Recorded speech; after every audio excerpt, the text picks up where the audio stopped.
fucking fight back. Senhores, sexta-feira, Brasil e Camarões. O Brasil, Tite confirma, né? O Brasil terá uma formação reserva, mas com algumas dúvidas. Aí está a escalação do Brasil e as dúvidas são os jogadores que estão ali lado a lado. Seriam 3: Ederson, Daniel Alves, Militão, Bremer e Alex Telles. A defesa será essa mesmo. Meio de campo com Fabinho, aí Fred ou Bruno Guimarães, Rodrigo ou Everton Ribeiro e mais Antony, Gabriel Jesus ou Pedro e Gabriel Martinelli. Faz sentido? Eu acho que, por exemplo, Gabriel Jesus e o Pedro tem que jogar esse jogo também. Você tem que pôr o Pedro para jogar. Titular ou reserva? Pode ser titular ou reserva. Tá. Assim, vai dar meio tempo. Acho que poderia dar meio tempo para cada um na boa, porque o Pedro precisa sentir a Copa do Mundo. Você pode precisar dele. Tirar a estreia. Então tem que jogar o Pedro. Depois já é mata-mata. Fred ou Bruno Guimarães, que aí ficam, porque assim, 7 jogadores tiveram problemas, febre, essas coisas. O Fred está pendurado. Então nada justifica a ida do Fred pro jogo, podendo levar uma segunda amarela e ficar fora das oitavas. A gente deve estar olhando o Bruno Guimarães e deve estar falando, acho que vai acabar sendo titular. Mas o Brasil não, acho que o Brasil não pode correr risco de perder jogador. Acho que se jogar o Fred, ele vai estar entregando que o Bruno Guimarães vai começar as oitavas, porque ele vai querer dizer que não faz diferença se o Fred tomar o cartão. Mas tem outro lado também. Eu vejo Fred, Antony e Rodrigo hoje como potenciais titulares na seleção brasileira. Para Rafinha. Exato. Aí o Bruno Guimarães disse ao final do jogo passado que ele sentiu o primeiro jogo dele de Copa do Mundo. O que você faz? Dá mais um jogo para o Bruno Guimarães ou leva ele verde ainda para o próximo nas oitavas?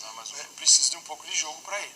Então eu iniciaria ou jogaria em algum momento com o Bruno Guimarães. Você acha que tem que entrar um pouco? Eu desconfio, e é só uma desconfiança leve, não tenho certeza, que o Tite vai esperar para ver qual é o adversário, porque ele já vai saber disso quando o Brasil for entrar em campo, e baseado com aquilo que ele imagina que vai fazer no jogo das oitavas, vai definir a escalação. Pode ser, tem isso. Ele deve ter ele já tem um time para esse, um time para aquele. Pode ser isso. Até porque agora são 2 horas que separam os jogos. Isso. Né? Não tem nem aquela correria, mas já vou ter divulgado a escalação. Tal. Já vai saber. Ele tem pelo menos 1 hora. Olha. Nesse sentido total. Nossa, um grande é a experiência dos campeonatos de imprensa. Porque ele certamente já fez A isso. imprensa tecnicamente é fraca, os outros campeonatos. Ele faz A experiência da base, o treinador. Na verdade, Técnico do mar. ele usa drones para mouse. filmar o treino dos adversários. Ele filma os treinos dos adversários com drones. Todo tipo de informação, o Vitor Biner, o sou mais Marra técnico foi de nada, jogador esse dele, dia, pode não quero. confirmar isso. Pausa, professor? Não, por favor. E usa aqueles vídeos motivacionais. Um negócio É uma mistura de Guardiola com Simeone. É possível. Eu acho que o ideal aqui, Tô brincando. já que ele tem esse jogo, chegar nas oitavas com todo mundo tendo jogado, tirando os goleiros, né? Quem joga o Ederson? Todo mundo tendo jogado pelo menos 1 minutinho. E isso faz bem pro elenco. Eu tenho 2 questões. Para mim, o Militão, que vai ser titular na lateral direita, não devia jogar. E para mim, eu no lugar dele improvisaria, mas a gente está sendo muito respeitoso. O Daniel Alves não pode jogar o jogo inteiro. É que existe já a possibilidade do Danilo, né? Começa o papo de que o Danilo já foi pro campo. Aí já retiro o que disse agora. porque Danilo é aquele que mais aparenta estar próximo de retornar na comparação com o Neymar e Alexandre. Né? Embora na comemoração do gol do Brasil tenha usado o Everton, o goleiro carregou ele. O Everton carregou até a comemoração. Ali preocupou um pouco. Você não pode ir até a comemoração, imagina jogar. Né? Então, mas tudo bem, foi brincadeira deles.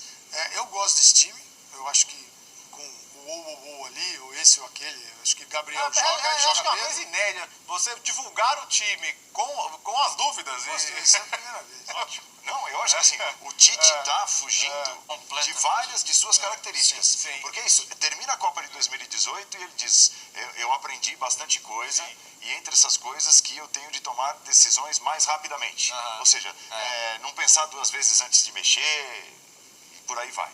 Mas principalmente isso.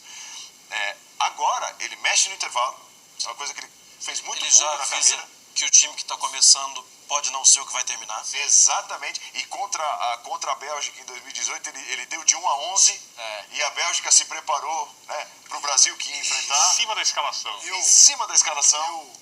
Eu olho para esse time, eu vejo poupar, você poupou todo mundo, tá nem aí, está preocupado com o próximo jogo, ou essa escalação eu observaria com muito carinho. Bruno Guimarães, Antony e Rodrigo. Muito carinho, porque a gente não pode ficar esperando a Copa do Mundo muito tempo. O Rafinha não está muito bem, o jogo tem dificuldade para passar lá, então o Bruno Guimarães poderia ser um fator de uma mudança de rota, não é tirar o Brasil do lado esquerdo, mas é distribuir melhor a seleção brasileira. Ser apoiado. Tudo aconteceu pelo lado esquerdo, e qualquer adversário que enfrente o Brasil hoje vai tornar o lado esquerdo da seleção brasileira uma dificuldade. E a bola demora para chegar do lado direito, e quando chega, o Rafinha está com um pouquinho de dificuldade, porque não vê como antes. De repente a Copa do Mundo, a Copa do Mundo mexe diferente. O Pedro entra, vira um demônio e fala assim, pô, aí agora eu tô com problema. Se o Pedro, hein? Gente, a gente não pode ficar com essas ideias aí amarradinhas e não mexer, sendo que a oportunidade é maravilhosa. Faltam no máximo 5 jogos. Por outro lado, aquele mesmo lado é o lado de uma novidade, de Daniel Alves. Eu não tenho a menor dúvida que não é Camarões, Suíça, Sérvia, qualquer um forçaria o jogo em cima dele. Sim, tem que forçar. Basta olhar o número de minutos que ele teve na temporada todo ano. Tem que forçar. Então, é um ponto, assim, se o Bruno Guimarães sofrer... Vocês acompanham o Bruno Guimarães toda semana na Premier League. É um absurdo. Joga muito. Nossa. Joga muito. Nossa. Outro ponto que o Tite mudou. Trocar no intervalo, né? Exatamente. Sempre demorava. Isso, agora... ou pelo menos dava aqueles 10, 15 minutos e tal. E por exemplo, no jogo agora contra a Suíça, já voltou com a troca. A Copa passa, e ela passa rápido, e depois você fica pensando em casa. Sim. O que eu deveria ter feito? Como eu deveria ter feito? Aí você começa a pensar, fala, eu tenho uma outra pela frente, e eu não vou ficar esperando tanto tempo. Claro que há casos e casos. Jogadores que você percebe que eles não estão bem, porque o sistema não está funcionando bem e está atrapalhando a vida deles. E outros que estão sendo beneficiados e não estão jogando. Aí você vai lá e troca. Então acho que a seleção pode ter neste jogo alguns de seus titulares na próxima partida. Pode ser, por que não? Sim. Nós temos um problema, Neymar. Você vai ficar com Fred e Paquetá, pode ser Bruno Guimarães e Paquetá, é um pouco diferente. Bruno Guimarães e Paquetá é bem diferente. E ele precisa testar o Rodrigo mais na função. E o Rodrigo também. O Rodrigo também. Seu titular seria Pedro ou Gabriel Jesus? Eu daria tempo para os dois, começaria jogando com o Gabriel Jesus e entraria com o Pedro depois. Para o Pedro não ter que estrear no jogo. O que eu também faria... E você tem até a chance de botar o Gabriel do lado. Sim. O Martinelli não tá... E o Martinelli é um cara que sai sempre, né? Ele é sempre substituído no Arsenal. Sim. Tem alguma coisa... Corre feito louco Isso, o tempo inteiro. Tem alguma coisa no Martinelli fisicamente que obriga o Arteta, no caso, a substituí-lo sempre. Eu acho que tem que usar a associação. Quando o Gabriel estiver em campo com o Martinelli, não sei o que a gente planeja em termos de troca. Mas eu digo, dá até para empurrar o Gabriel para o lado e jogar junto com o Pedro, se necessário. Mas olha que interessante isso. De repente, se ele pensar em aproveitar algumas associações, né? Que é Martinelli e Jesus, num segundo tempo, Everton Ribeiro, Pedro, olha essas comunicações que já tem dos clubes e que não são irrelevantes. Já tentou Fred e Casemiro. Tentou. Então, e acho que até pensando em associação. Claro. Acho que infelizmente ele não vai ter agora Bremer com Alexandro, por exemplo, e com Danilo, né? Mas é uma possibilidade também que ele tem em algum momento.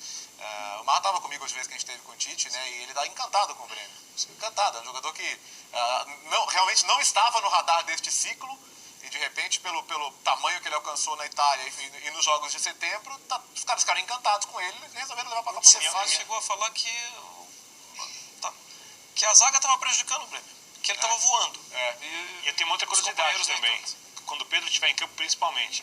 Porque o Daniel foi levado para jogar ali 25 minutos, no máximo por jogo, quando ele estiver encaixotado numa circunstância específica para construir por dentro. E o Antony é um jogador que puxa muito por dentro. Né? Se você tem o Pedro em campo principalmente, é legal que você tenha um jogador que faça a passagem pelo lado. E eu não sei se o Daniel tem força física, ou o Tite quer que o Daniel chegue à linha de fundo. O Daniel não tem a permissão. Então, mas alguém tem que ir ali, né? Mas eu acho que o Daniel afunila, o Antônio afunila.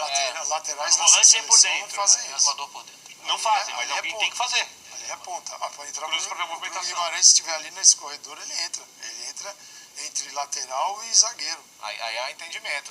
Quando o Antony puxar para dentro, alguém pode ir. E essa história de time reserva é até a página 25, porque Militão vai jogar. Pode ser o titular da lateral direita. O Alexandre pode não se recuperar. Alex Telles está no time e pode ser o titular. Sim. Ele pode resolver mudar e falar assim, não, vou usar o Antony e o Bruno Guimarães no time. Você já tem mais 2 jogadores. E então ainda o Rodrigo não é. E o Rodrigo não é tão... Você entendeu? É muito fácil só pegar o conceito e sair dando porrada. Time reserva e tal. Faz todo sentido. Recuperar jogadores, ter os jogadores nas melhores condições para segunda-feira e usar este jogo para entender quem está em campo que pode realizar no time titular. Porque a Copa é isso. A Copa ela precisa ser dinâmica. Isso está acontecendo em todas as seleções. E a brasileira já viu logo de cara. 2 jogos, perdeu 3 jogadores. Essa é a Eu não me lembro de acontecer isso. 3 lesões nos 2 primeiros jogos da Copa. E acontecendo com outras seleções também, no caso da França. Sim. Tem um ponto que eu acho que é muito importante, que é em relação à administração de elenco. Eu entendo o Pedro começar o jogo. Entendo. Mas eu penso, assim, como o técnico, vendo, Gabriel Jesus chega em uma segunda Copa. Não fez gol na última, né? Sofreu com isso. Como ele vem do Arsenal, ele vem de um início muito bom e 8 jogos sem marcar gol. E ele vai e perde o espaço. Você corre o risco de murchar um jogador que pode ser útil daqui a pouco. Machuca alguém e tal. Então eu acho que tem que ser dado um espaço para o Gabriel Jesus. Esse é um ponto legal, porque assim, a cabeça do Gabriel outro dia era: eu tô brigando com o Richarlison para ser titular. Tá? E de repente ele reserva tudo. Aí no primeiro dia que o titular é poupado, ele não começa, qual que é a mensagem? Eu acho que... Então, mas só para deixar claro, esse é justo pensar que o Pedro, poxa, casaria bem, eu também acho que é justo pensar, mas no papel de definir quem vai para o campo ou não, pesa também, eu não posso perder esse cara. Se esse cara fica sem confiança pro resto da Copa, daqui a pouco eu preciso dele e eu mesmo acabei com ele. Então eu acho que o Gabriel inicia o jogo e acho que o Pedro entra no segundo. E eventualmente durante o jogo, com o Pedro em campo, se o Tite achar mais necessário, ele pode inverter os atacantes do lado de campo. Sim, ele pode botar o Gabriel Jesus pelo lado. Eu queria a sua opinião. Hoje saiu aí uma provável escalação do Brasil, um Brasil modificado, alterado, com Ederson no gol, Daniel Alves, Militão, Bremer, Alex Telles, Fabinho, Bruno Guimarães, Antony, Rodrigo, Gabriel Jesus e Martinelli. Mauro, e aí, é uma seleção que te agrada, uma escalação que você gosta? Seja bem-vindo aqui ao Bate-Pronto Especial Copa do Mundo. Segue a fila, boa tarde a todos, né? Segue a fila do professor Tite, né? Então, ele já sabe tudo que o Gabriel Jesus pode fazer ou não. Ele jogou a Copa do Mundo inteira passada, entrou já nessa Copa do Mundo, mas ele vai com o Gabriel Jesus, ele não coloca o Pedro para jogar. É estranho, eu acho isso estranho. Acho que ele deveria testar jogadores com outras características, né? Mas tem a fila. O cara tem que entrar, jogar, aí se não der certo, ele vai colocar um outro. Nada contra o Gabriel Jesus, mas se é para testar, teste jogadores que jogaram poucas vezes. Como o próprio Martinelli, que ele está colocando, faz até sentido. O Martinelli só jogou basicamente 3 jogos. Ele jogou somando todos os minutos, não deu nem 90 minutos, se fala a memória. Foi pouca coisa. Foi muito bem contra a Bolívia, já mortinho ali e tal. Não é mau jogador, não se trata disso, mas são jogadores pouco testados. Então, se é para testar, teste jogadores que precisam ter oportunidade. Mas, enfim, não faz muita diferença também. Esse jogo está sendo tratado como um jogo para descansar os titulares, recuperá-los, deixar todo mundo na ponta dos cascos para a fase seguinte, não correr riscos de lesão e dar ritmo para os demais. Não acho errado. A escalação acho que poderia ser um pouco diferente, mas ele pode também mudar durante o jogo, ele pode alterar, pode fazer umas mexidas, né? Vejamos também como é que vai ser a situação se jogar de fato o Daniel Alves, né? Então é possível até que Camarões force o jogo por ali em alguns momentos e a gente possa observar o comportamento da defesa tendo esse jogador colocado como titular. Mas no mais são bons jogadores, é claro que o time B não é tão bom como o time A, mas é uma boa equipe, são jogadores de qualidade, o elenco é bom, o grupo é bom, de bons jogadores, é bom bastante para, acredito, vencer esse jogo e quem sabe passar com 100% de aproveitamento para outra fase. Esse cenário atual, essa provável escalação que eu passei aqui, Everton Ribeiro e Pedro estão em segundo plano. Né? Os jogadores que atuam aqui no futebol brasileiro visivelmente estão em segundo plano para a comissão técnica da seleção brasileira. E ontem eu até comentava com o Flávio o seguinte: o Pedro, querendo ou não, ele desbancou a concorrência de caras que jogam na Europa, Roberto Firmino e Matheus Cunha, né? Dos jogadores que brigavam aí pelo Pedro. E ele tem talento, ele tem habilidade. Você começaria com o Pedro já nesse jogo contra Camarões, já que o Tite precisa fazer testes, fazer também a gestão do grupo? Essa negócio de gestão do grupo do Tite, para ser sincero, me enche um pouco a paciência, né? Pô, é demais isso, nessa preocupação, obsessão com gestão de grupo, de fazer média, de ficar contemporizando. Mas é o seguinte, ele tem que pensar, independentemente de onde o cara joga Saturno, Júpiter no Brasil ou na Europa, qual a característica dele? O Pedro dá a ele como se fosse o Matheus. Vamos pensar no Matheus Cunha, que fosse convocado. É um centroavante, é outra característica. Como o time se comporta tendo um cara de mais referência na área? Porque nem o Richarlison é esse jogador. O Richarlison é um cara também de boa movimentação. Ele está jogando ali meio que, entre aspas, improvisado. Não é a função dele. Então o Richarlison também não é um típico centroavante. Ele está jogando ali porque é a posição que ele conseguiu brincar, e foi bem no primeiro jogo, fez gol de centroavante. Mas seria interessante ver como opção.